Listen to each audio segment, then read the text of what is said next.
আসসালামু আলাইকুম এভরিওয়ান, কেমন আছেন সবাই? নিশ্চয়ই ভালো আছেন। কনকনে শীতের শুভেচ্ছা সবাইকে, আর সরিষা ফুলের ভালোবাসা।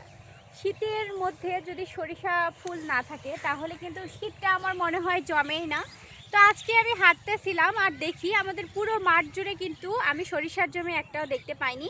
তবে এই জমিটা কিন্তু আমাকে একদম টেনে নিয়ে আসলো এই জমির কাছে আর কি। দূর থেকে আমার মানে একদম আকৃষ্ট হয়ে গেছি আমি এই সরিষা ফুলের প্রতি। এজন্য একদম ছুটে না এসে থাকতেই পারলাম না, চলে আসলাম। আর সরিষা ফুল দেখলে তো আমার কানে গুঁজতেই হবে, তো এই তো গুঁজে দিয়েছি আর কি। আর কেমন লাগছে আমাকে এভাবে অবশ্যই কিন্তু সবাই একটুখানি কমেন্টে জানাবেন। আর এই যে দেখেন কত সুন্দর সরিষা ফুলগুলো ফুটে গেছে। সরিষার শাকও খাওয়া যায়, প্লাস এই সরিষা থেকে তো তেলও হয়, অনেক কিছুই হয় আর কি। সরিষা থেকে আমরা অনেক কিছু করতে পারি। তবে সরিষা কিন্তু এখন আর ওরকমভাবে দেখাই যায় না যে মাঠে, আমাদের মাঠে অনেক বেশি কম। গত বছর দেখছিলাম অনেক, কিন্তু এবছর কিন্তু অতটা নাই।